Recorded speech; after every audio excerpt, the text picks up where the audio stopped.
സ്ത്രീ സംവരണവുമായി ബന്ധപ്പെട്ട് പ്രധാനമന്ത്രി നടത്തിയ മാപ്പപേക്ഷയുടെ അഭിസംബോധന നടന്നത് തികഞ്ഞ കാപട്യമായിരുന്നു എന്ന് പറയാൻ ചില കൃത്യമായ കാരണങ്ങൾ തന്നെയുണ്ട്. ഒന്നാമതായി 2023 സ്ത്രീ സംവരണവുമായി ബന്ധപ്പെട്ട് നമ്മുടെ പാർലമെന്റ് പാസാക്കിയ നിയമം അത് നടപ്പിലാക്കാൻ യാതൊരു തടസ്സവും ഇന്ന് ഇന്ത്യ രാജ്യത്തില്ല എന്ന് മാത്രമല്ല, പാർലമെന്റിൽ പ്രതിപക്ഷ നേതാവ് നടത്തിയ ഘോരമായ ഒരു പ്രഭാഷണമുണ്ട്. അതിൽ അദ്ദേഹം കൃത്യമായി പറയുന്നുണ്ട്, 543 മത്സരിക്കപ്പെടുന്ന ലോകസഭാ മണ്ഡലങ്ങളിൽ 2023 നിയമം കൃത്യമായി നമുക്ക് നടപ്പിലാക്കാം. അതിൽ പ്രതിപക്ഷ പാർട്ടികൾക്കിടയിൽ യാതൊരു അഭിപ്രായ വ്യത്യാസവും ഇല്ലെന്ന് കൃത്യമായി അദ്ദേഹം പറയുന്നുണ്ട്. ഈ രാജ്യത്തെ സ്ത്രീകളോട് സ്നേഹം പ്രകടിപ്പിക്കാനാണ് ഇന്നലെ നടത്തിയ പ്രഭാഷണമെങ്കിൽ ആ നിയമം എന്തുകൊണ്ട് ഇവിടെ നടപ്പിലാക്കുന്നില്ല?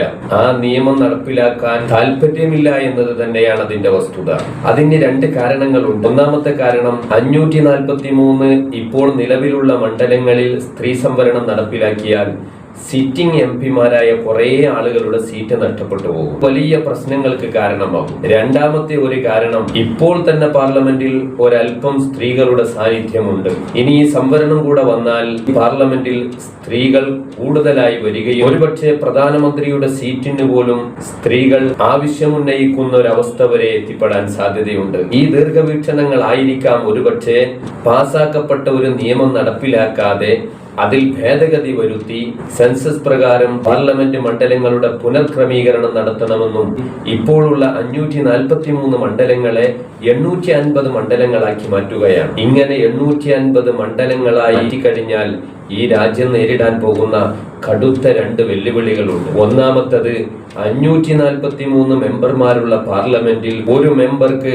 കൃത്യമായ തന്റെ മണ്ഡലത്തിന്റെ ആവശ്യങ്ങൾ ഉന്നയിക്കാൻ സമയം കിട്ടുന്നില്ല എന്ന പരാതി നിൽക്കുന്ന ഒരു സാഹചര്യത്തിൽ 850 പാർലമെന്റ് അംഗങ്ങൾ വന്നാൽ അവിടെ എങ്ങനെയാണ് അവരുടെ ആവശ്യങ്ങൾ ഉന്നയിക്കുക, എന്നാണ് പരിഹാരം നേടാൻ കഴിയുക?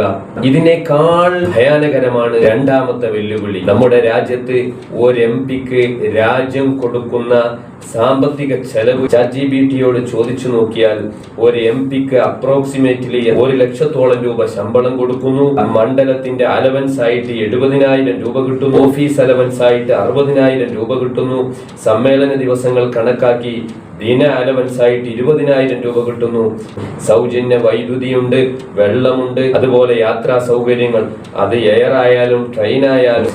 ഇത് 543 നിന്ന് 850 വരെയാകുമ്പോൾ മാസം ഈ രാജ്യം നൽകേണ്ട വലിയ സാമ്പത്തിക ബാധ്യത എത്രയാണ്? ഈ രാജ്യം ഒരു ഡെവലപ്ഡ് കൺട്രി ആണെങ്കിൽ നമുക്ക് ഏറെക്കുറെ സമാധാനിക്കാം. പക്ഷേ ഓരോ വർഷവും കടമെടുക്കുന്ന ഒരു രാജ്യമാണ് നമ്മുടെ രാജ്യം.